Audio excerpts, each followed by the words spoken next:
बहुत सारे लोग बोलेंगे कि कॉकरोच जनता पार्टी जो है वो प्रायोजित पार्टी है।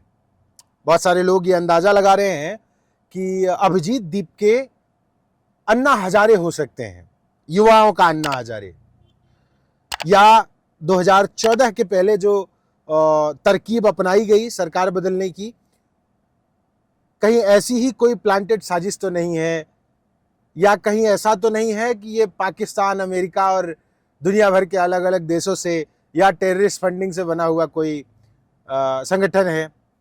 और ये नैरेटिव चलाने वाले लोग हर तरफ हैं, खास तौर पर सत्ताधारी दल के लोग। लेकिन इसमें कितनी सच्चाई है? आज पहली बार मैंने कॉकरोच जनता पार्टी को का कोई प्रोटेस्ट देखा या अभिजीत दीपके को सामने से देखा। और अभिजीत दीपके पहुंचे थे लखनऊ में। आज प्रोटेस्ट का कॉल था 12 तारीख को, और देर सबेर पुलिस ने परमिशन दे दिया।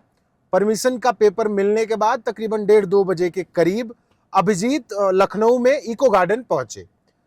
बस बात इतनी नहीं है, उस दौरान मैं वहां तकरीबन 3-4 घंटे रहा और जो मैंने देखा वो बड़ा कमाल का था। और यकीन मानिए, जो मैं आपको आंखों देखी बता रहा हूं और साथ में उसके फुटेज दिखा रहा हूं। जाने किस वजह से कुछ मेरे वीडियोज के जो है और वीडियोज में ऑडियो गड़बड़ हो गई, नहीं आई, लेकिन मैं आपको वीडियोज दिखाऊंगा।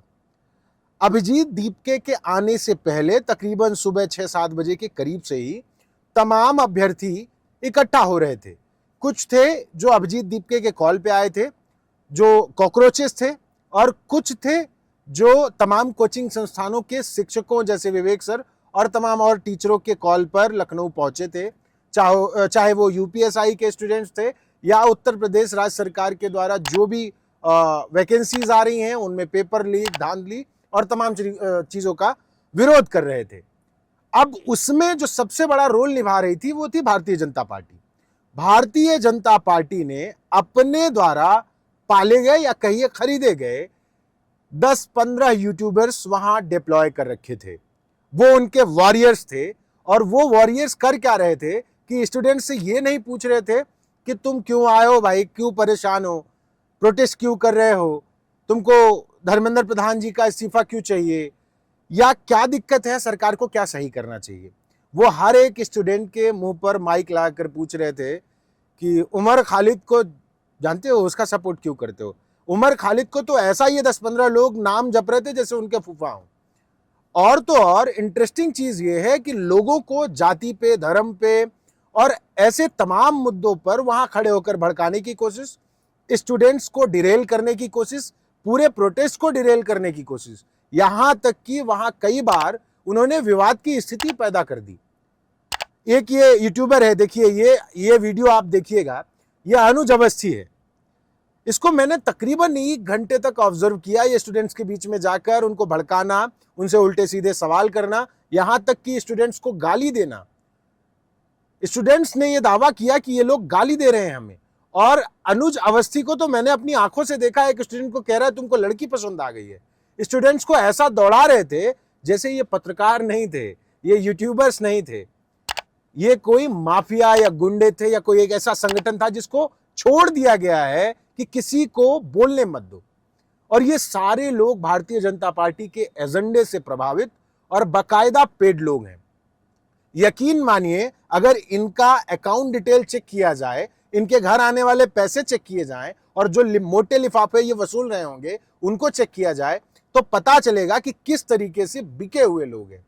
और उनमें भी ज्यादातर इन्होंने लड़कियों को डिप्लॉय कर रखा है।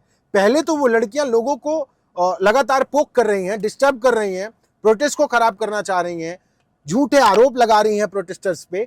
उसके बाद वो फिर वोमेन कार्ड खेल रही हैं कि देखिए ये लड़कियों से बदतमीजी कर रहे हैं।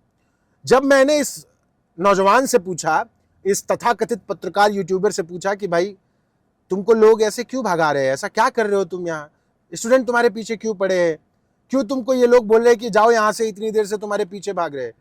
तो कहता है कि बताओ, गोदी मीडिया बोल रहे हैं, आपको बुरा नहीं लग रहा, आप कौन हो। मैं कहा भाई वो तो तुम भी देख रहे हो, मैं भी देख रहा हूँ, मैं तो मीडिया वाला हूँ, मैं भी पत्रकार हूँ। तो बोला मैं भी पत्रकार हूँ, गोदी मीडिया कहने पर बुरा लगता है। मैं कहा यार मैं भी तेरे साथ इतनी देर से हूँ, मुझे तो किसी ने गोदी मीडिया नहीं बोल के चिल्लाया यहाँ पे, ना मैंने किसी से मेरी किसी से बहस हुई, सवाल जो मुझे पूछने हैं मैं पूछ रहा हूँ, लोगों से बात कर रहा हूँ, स्टूडेंट्स के साथ घूम रहा हूँ, मैं देख रहा हूँ कि कैसे वो प्रोटेस्ट कर रहे हैं और तुम्हें ही क्यों कह रहे हैं। तो वो दूसरी बातों पर घुमाना शुरू कर दिया उसने। मैंने उससे 2-4 सवाल पूछे और इतना फायर हो गया, वो सुनने को ही तैयार नहीं है। यकीन मानिए, कसम से, ये रात को सोते होंगे तो ये कितने बेचैन होते होंगे, या ये कौन लोग हैं जिनको लोकतंत्र की, संविधान की, देश की आम जनता की, स्टूडेंट्स की और मीडिया की भी इज्जत नहीं पता। माइक पकड़ ली है।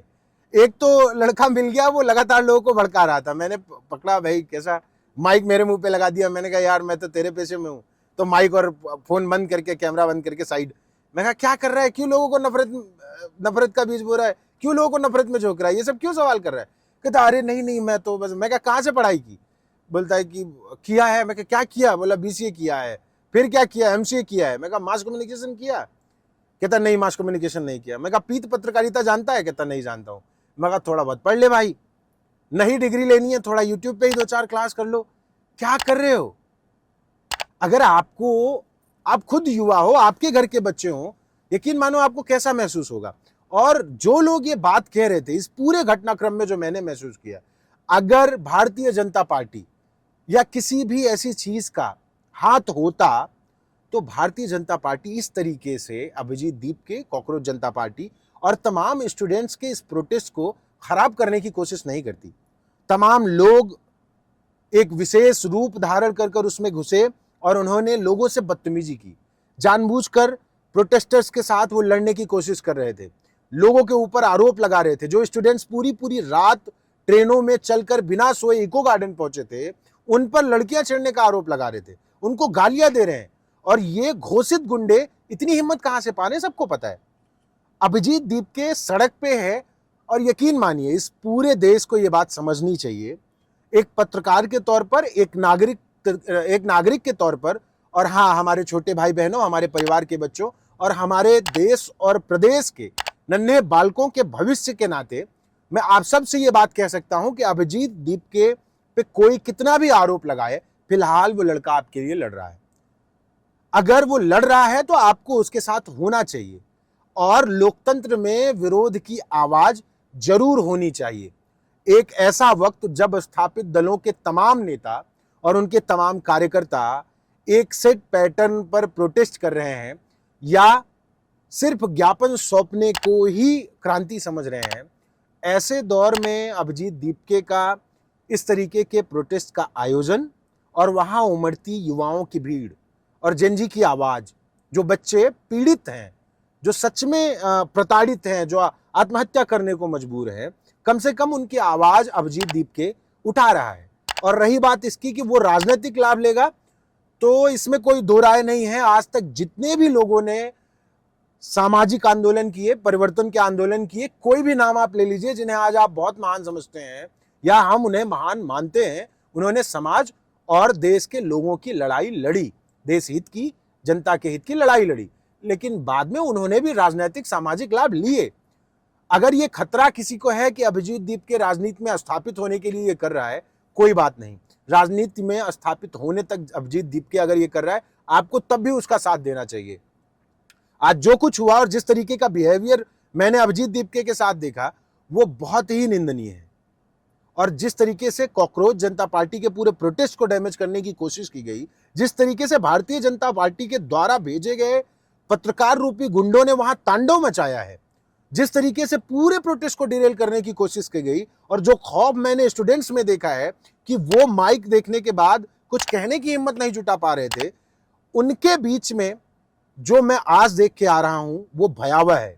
और यकीन मानिए, एक नहीं हजारों अभिजीत दीप के अगर पैदा होते हैं, वो राजनीतिक लाभ लेते हैं लड़ाइयों का, तो लेने दीजिए, पर जब तक आपके लिए लड़ते हैं तब तक उनके साथ खड़े होइए। अगर आप अभिजीत दीपके नहीं बन सकते तो आप अभिजीत दीपके का सहयोग कर सकते हैं, और बन सकते हैं तो बनिए, वरना इस लोकतंत्र की स्थिति दिन ब दिन बदतर होती चली जाएगी। और पत्रकारिता का तो यह आलम है कि आज की तारीख में बिना पढ़े लिखे जाने, वो तो खैर पहले से भी होता आया है, पत्रकारिता वर्ग विशेष की बपौती रही है, और उसी वर्ग के ज्यादातर लोग आज भी वहां पे तांडव कर रहे थे। यकीन मानिए, अब कोई मुझे ये कहे कि मैं बाइफरकेट कर रहा हूं, बांट रहा हूं, अलगाव नहीं, जो सच है वो सच है। जिनका अघोषित आरक्षण है और उन्हीं के बच्चे, और यकीन मानिए प्रभावित वो भी हैं। उनमें से मात्र 1-1.5% लोग हैं जो इस तरीके के राजनीतिक हथकंडों का जो है उपयोग करते हैं, नफरत फैलाते हैं। बाकी सब परेशान हैं। और सच मानिए अभिजीत दीप के फिलहाल किसी से भी प्लांटेड हो, जनता की, युवाओं की, बेरोजगारों की और स्टूडेंट्स की आवाज है। और आज लखनऊ में भी अभिजीत दीपके का प्रोटेस्ट कोई सफल कहे असफल कहे, मेरी नजर में बहुत शानदार प्रयास था। कम से कम दबाव बनाने की एक कोशिश थी। आपकी क्या राय है? क्या आपको लगता है कि सीजेपी आगे जाएगी? क्या सीजेपी आगे कोई राजनीतिक लाभ भी उठाएगी, और उठाएगी तो कितना आगे तक जाएगी? आपके मन में क्या चल रहा है? कमेंट बॉक्स में हमें जरूर बताइएगा। धन्यवाद।